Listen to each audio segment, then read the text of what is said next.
नमस्कार दर्शक बंधु मु रंजित कुमार महांती आपण मानक स्वागत करुच्चे आपणकर प्रिय यूट्यूब चैनल रंजित फार्मिंग को। आज आम देखा how to grow a lemon plant from air layering माध्यम आम किपरि गोटे लेंबू गछ को बड़ कर नुआ चारा परिणत कर पूर्वर मु प्रथमे कहीदे एयरलिंग माध्यम आम जदि लेंबू चारा ग्रो करुचे तेबे आमर लाभ कौन होची। तो लाभ या जदि आम गोटे साधारण भाव में जदि गोटे मंजी गच्छरू आम ग्रो करवा तेबे मिनिमम 4 ରୁ 5 वर्ष लगी जाए फड़ापी। तेणु आम जदि एयरलाइन गछटी से जगह लगेबा तो वर्षे 1.5 वर्ष मध्य यह फल आसी जाए। तो चलतु वीडियो उपरकू जावा।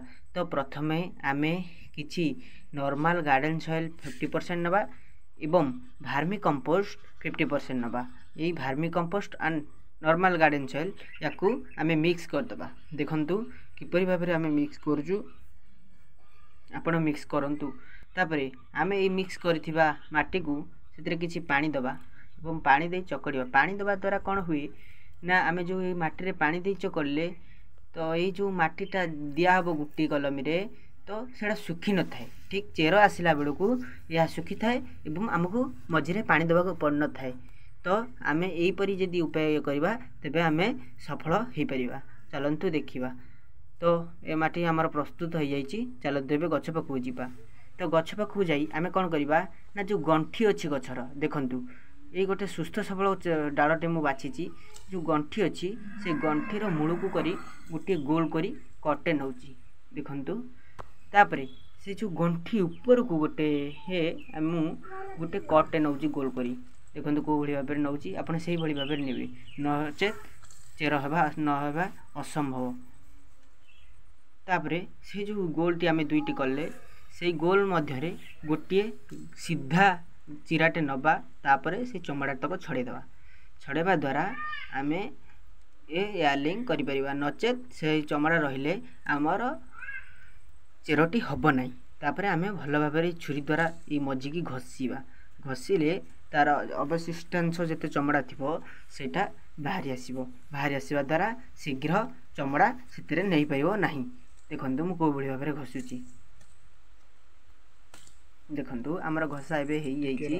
तो आम एबे माटी दबा ये जो हेची आमर घसा आईची ता धेरे आम हाथ लगेबानी।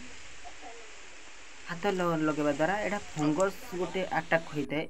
हाथ लगेले फंगस होइकी एदार फिंपी मरी जाई पारे। तो आम एतरे हाथ लगेबानी। ये जो माटी आम तैयारी करछे एतरे आम दे परिबा ऐड करि परिबा आमर रूटिंग हार्मोन किंतु मु एतरे किछ ऐड करिनी। तो ऐड न कले भी हम तेणुक ये माटी की आम भल भाव को गुटी कर बांधिदवा। तापर ए गोटे पॉलिथीन व्हाइट पॉलिथीन दे आम कौन करवा ना को कलमी रे परिणत करवा। देखंतु तो आपको भल भाव जरी दे मु किपरि बांधुची देखंतु एपरि बांधिबा जेपरि ता भितर पवन जीवा आसिया हेई परिबो नाही। पवन नगर जीवा द्वारा ठीक भाव में आमर यह चेरटी नब। तो आम वीडियो बंद करने पूर्व आपन गोटे कथा कही रखुचु जे मो चैनल रे केबे भी फेक जिनस देखेबी नहीं। तेणुक मुझे नगद उपर सांगे सांगे जदि देखे दे थांती चेर हवा तो आपन विश्वास कर नथांते। तो मु मासक पर ठीक जितेबाला चेर हम मु निश्चिंत अपडेट देवी। जदि वीडियोटी भल लगी आपन आम चैनल टी को लाइक करंतु। जदि आम चैनल सहित जोड़ी हुआ रही चाहते तेबे आम चैनल टी को सब्सक्राइब करंतु शेयर करंतु। जदि आपण मानक मन रे किछि प्रश्न अछि तेबे आम कमेंट बॉक्स को जाई कमेंट करंतु आम निश्चिंत उत्तर देबु। देखंतु आमर गुटी कलमी बंधा हो जाइछि आपण बे एही भाव में बांधिबे। देखंतु किपरि भाव में बंधा है देखंतु। रहुछु नमस्कार।